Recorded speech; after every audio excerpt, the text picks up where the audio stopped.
Please. Merci beaucoup, Monsieur le Président. Monsieur le Président, je disais tantôt que je voudrais, à travers vous, adresser tous mes remerciements au Président de la Commission qui vient dernier. Monsieur le Président, on dit chez nous que pour savoir que la sauce d'une chèvre peut être douce, c'est dans la démarche de cette chèvre-là dès l'enfance qu'on peut avoir cette assurance que la sauce de cette chèvre peut être douce. Monsieur le Président, je voudrais dire que je suis convaincu que le Président de la Commission est un homme de qualité. C'est un homme de grandeur, c'est un homme de sagesse, parce que notre dernière séance en plénière, le temps qu'il a pris pour essayer d'apporter des solutions à nos préoccupations, Monsieur le Président, je suis convaincu que avec le Président, notre Parlement ira loin et nous sommes sûrs que sa sauce serait douce. Monsieur le Président, au terme de cette présentation qu'il venait de faire, quelques points ont retenu mon attention. D'abord, sur la première présentation, l'objectif 1 et 2, sur la question de la sécurité et de l'intégration. Monsieur le Président, notre communauté fait face à des défis inédits. Les défis de la sécurité auxquels nous faisons face aujourd'hui n'ont jamais connu droit de cité dans notre communauté. Avant, c'était quelques pays du Sahel. Après, le mal se tend progressivement vers les pays côtiers. Et aujourd'hui, le défi des terroristes, c'est de prendre siège dans tous les pays de notre communauté. C'est pour cela, je disais que les défis en matière de sécurité sont des défis inédits. Et je crois qu'il y a des programmes qui sont élaborés. Il y a des projets qui sont élaborés. Mais certains connaissent des difficultés de mise en œuvre. Je prends l'exemple, par exemple, de la mobilisation des fonds pour la question de la sécurité. Il y a d'autres enjeux, mais je crois que le président de la Commission devrait prendre à bras le corps cette question de la sécurité, surtout le terrorisme, pour faire tout de son pouvoir pour que la mobilisation des moyens soit une réussite. Et que les projets ou bien les programmes qui sont déjà élaborés, qui sont en cours d'exécution, que le président de la Commission ne s'arrête pas à ces projets-là ou à ces programmes, qu'il aille plus loin pour essayer de faire ce qui est meilleur, ce qui est plus meilleur, de les identifier pour savoir les faiblesses que ces programmes et projets portent, pour aller encore plus loin et chercher mieux que ça. Cette question va envahir tous nos pays. Aujourd'hui, si nous voyons le taux d'occupation des mouvements terroristes au Mali, au Burkina Faso, c'est inquiet et c'est inquiétant. La lutte, elle n'est pas une petite lutte. Je reviens sur la question de l'intégration. Monsieur le Président, nous restons confrontés au défi d'intégration communautaire. Certains de nos camarades l'ont soulevé dans leur rapport pays la dernière fois. Il faut que l'intégration soit effective, Monsieur le Président. Nous devons aller à l'effectivité de l'intégration. Pourquoi nous ne pouvons pas aller jusque-là? Pourquoi? Qu'est-ce qui bloque encore? Monsieur le Président, je suis convaincu, dans son exposé, il a parlé de l'éco-visa. Monsieur le Président, je voudrais comprendre un peu ce que c'est que l'éco-visa lorsque nous sommes dans un défi d'intégration communautaire. Je voudrais comprendre. Je vais à l'objectif 4. L'objectif 4, la question de l'énergie. Monsieur le Président, aujourd'hui, il semble que l'exploitation des ressources naturelles dont nous disposons sont en train de connaître des difficultés. Le défi de la communauté internationale, c'est de limiter les énergies fossiles. La dernière fois, à la COP 27 en Égypte, le président Macky Sall, président de l'Union africaine, avait fait certaines déclarations sur l'exploitation de nos ressources naturelles. Nous savons que, conformément à la résolution 1382 des Nations Unies, les États ont une souveraineté nationale sur leurs ressources, nationales. Je voudrais savoir quelle est l'appréciation du président de la Commission. Hold on 1 minute, please. There's a point of order. You want to well, submit your name. Yeah. Go ahead, please. Okay. Je disais que le président Macky Sall avait fait une déclaration sur la question de l'exploitation des ressources naturelles. Je voudrais savoir quelle est la position ou l'appréciation du président de la Commission par rapport à la limitation de l'exploitation des ressources naturelles face aux enjeux du climat. Et pour terminer, je voudrais aborder un peu dans le même sens que l'honorable Thibault sur la question de l'agriculture. Monsieur le Président, quand la guerre entre l'Ukraine et la Russie était survenue, nos pays africains, surtout notre communauté, a été affectée. Et cette affectation n'est pas liée seulement à quelques produits, mais nous sommes affectés surtout sur les produits agricoles, certains des produits agricoles que nous importons. Monsieur le Président, je voudrais savoir aujourd'hui quelles sont les dispositions qui sont prises par la Commission. Parce que nous avons tout pour produire et même vendre à l'Ukraine et à la Russie. Mais je ne sais pas ce qui bloque. À quoi nous pouvons s'attendre dans la déclinaison de cet objectif, spécifiquement relativement à l'agriculture, dans les 2 années, les 3 années? Qu'est-ce que nous pouvons espérer?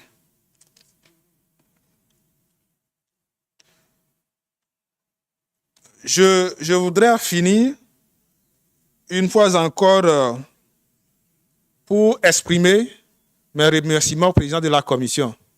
Et je crois que les dernières discussions que nous avons eues avec lui, il nous a fait certaines promesses.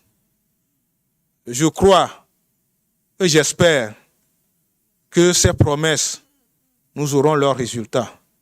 C'est sur cette espérance que je voudrais encore saluer sa personnalité à la tête de cette commission.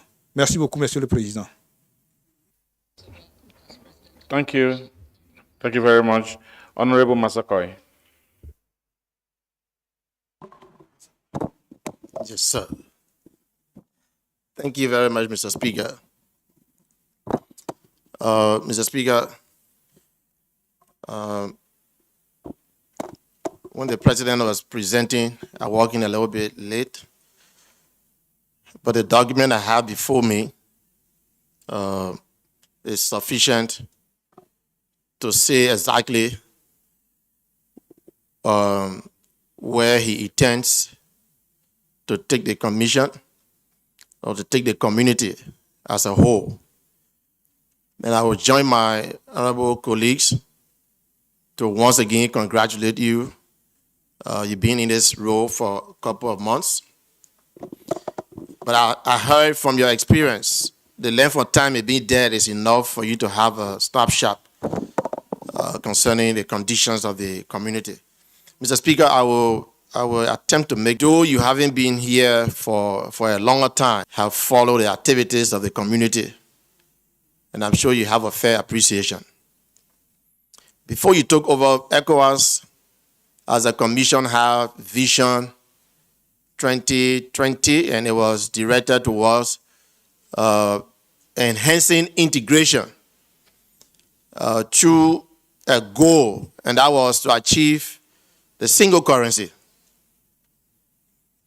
Before the current speaker took over, the former speaker, Cicelo, and the ECOWAS Parliament and the Secretariat led several missions, several meetings with stakeholders, with community members. In our view, achieving a single currency would have really advanced our goal for true regional integration.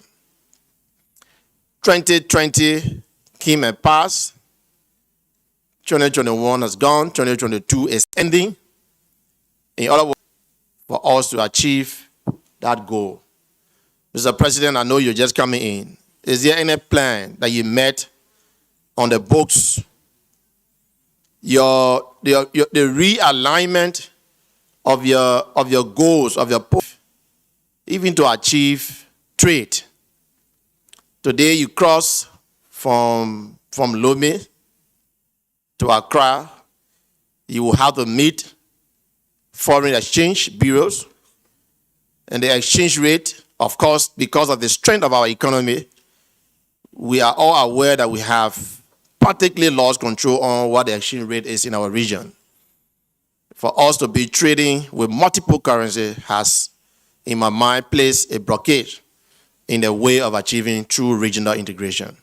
Where is single currency on your agenda? Mr. President, we also have a situation, if we must achieve regional integration, I'm sure my colleagues will agree with me that the issue of communication is very vital. It's very important. Mr. President, I went to Togo for a mission, for a delocalized meeting. And I attempted to experience driving from Lomé to Accra. By the time you cross the border, even though you are using the same MTN, but by the time we cross the borders, we start to roam. I assure all of us, even those of us in this room, know how much it costs to roam. I'm not sure if this is what we call regional integration. We have service providers. MTN is here, and other service providers. I will say this in the form of a recommendation so that we draw an action point. If I was seated in your role, Mr. President, I will cite all of those who are doing telecommunication within the region, so that we begin to have a discussion as to if it is possible to undo this issue of roaming. If that were to ever happen in our region, it would be a major relief for our people. I'm in Abuja now, and Liberia is West Africa. But when I take my phone and place a call to my brothers in Liberia, I'm paying almost 100% or 300% the cost. We all have regional integration on the books, but the actual practice still presents stumbling blocks. If we who are employed, we who are having income, are facing difficulty with the issue of roaming, how much more the people in our communities? Mr. President, I'd like to suggest first to the Honorable Speaker and then to your very self that let there be a conversation with service providers in the telecommunications industry. We're discussing about the African continental free trade area. How are we going to achieve this when we cannot freely communicate, when we cannot freely travel? It's possible that I can live in my community, in my country, and do transaction with somebody in Togo if communication is effective. As it stands, the burden of communication is heavy on our people. And I think we should take this very seriously, even as you assume this responsibility. Finally, democracy. Mr. President, today on the books, there are 15 countries within the region. Seated in this hall are 12, is that 12? 12 of those countries. I had a telephone conversation with Honorable Sankara, a former member of the ECOWAS Parliament from Burkina Faso. If you are to get on the phone with our colleagues in Burkina Faso, you will know how agonizing it is, how traumatizing it is to get up in the morning and there is a removal of a constitutionally constituted authority. They were here as members of the parliament. They lost their seats, not on their own making, but because there was a breakdown of rules and laws in their country. Burkina Faso, Guinea, and Mali. I'm sure my colleagues have touched this. What are the active plans? We hear the people in Guinea are asking for 24 months. 24 months, if you have the tenure of 5 years, 24 months is 2 years. That's almost 50% of the tenure of a democratically elected government. Don't you think that giving these elaborate time frames to those who take over unconstitutionally will serve as an incentive that I don't have to go and do a democratic election? I only need to plan a coup and they will give me 24 months or they will give me 36 months, technically equal to a tenure. Don't we think it is important for us to revisit the length of time that we are calling those who take over unconstitutionally? Mr. President, a few days ago, there was a report on our neighboring country. I'm sure my colleagues also proximity to Sierra Leone and vice versa. When there is a situation in Sierra Leone, obviously, there is no way Liberians can withdraw from it. We have similar culture, we have similar tribes, we have similar system, we have similar family relationships, and you can name it. I would like to appeal to you and the Honorable Speaker. Sometimes, in party, it is possible that sometimes the realities may be overinflated. I'm asking you, it is not possible for us to sit here and establish what the actual thing is, what the actual story is. It's possible, it's very possible for us to become emotional just from reading from the papers and probably believe that the stories that we are hearing is true. For us to establish that and not to render a hasty verdict just from sitting in the chambers. Is it possible, kindly, and I can do this with emotion because of our proximity to Sierra Leone, so that we don't sit here and over-exaggerate and overstate what the actual story is? Is it possible to have a joint mission with the Parliament and the Commission? I say no to that completely. I said it. There is no joint mission to Sierra Leone. No joint missions to Sierra Leone. Something that is bordered on constitutionality. There is no way I can, as Speaker, compromise that. No. There's Speaker, no. It's a suggestion to the President of the Commission. You are not addressing me. But I can tell you, for this Parliament, there is no mission to Sierra Leone. For Mr. now. Speaker, Mr. Speaker, I'm just, well, yeah, it is, Yeah. it is the, I'm sure the rule provides is a power of the Speaker. I'm just saying something that may not be as it is written in a report, or it may not be as expressed by people on both sides. It's possible for me to sit there and get emotional and agree that, oh, people just walk in the street and unconditionally cause harm, even from the government side. It's possible I could sit here and get a particular story and render a verdict even against the government without finding out what is actually happening. It is against this background that I am, well, if it meets the approval of the Speaker, that's fine. If it doesn't, well, that's fine. But I'm just saying. I agree. In this case, it doesn't. When there was, from my experience here, I remember there was a report on Guinea. And those of us in session on that day, that was before you begin, Speaker, almost agreed that the government in Guinea was so brutal. Until there was a mission, and that mission brought a report that was a little bit contrary to what we felt here. So I'm saying that so that we don't render a guilty verdict without going in, whether it is a mission, if it meets approval or not a mission, but I'm reasoning with the commission so that we in Parliament do not sit here and say, oh, government is wrong, only from reading or receiving information, which obviously is the operational side of the community, to kindly help us so we don't render guilty verdict in a hasty fashion to establish what is actually happening. It becomes emotional, especially Mr. Chairman or Mr. President, when somebody say there was a riot and somebody's lives were lost. It's possible, sitting here, without asking the hard questions, could agree and probably say, oh, this is a brutal government without finding out what is actually happening. Mr. Commissioner or Mr. President, please, can you please, if it is not the Parliament, can you please help us so that we don't become emotional, we don't become easily conclusive, so that we have a situation. Because like I said, if we overlook it in Sierra Leone, today it's Burkina Faso, today in another place, we cannot determine how people react to our action.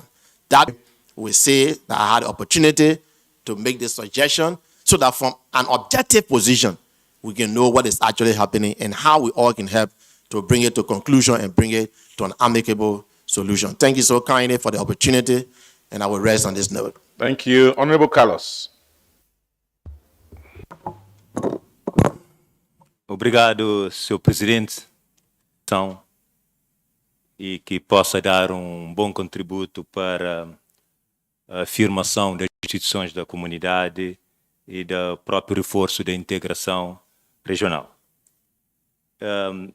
Olhando aqui para os objetivos, seja objetivos maiores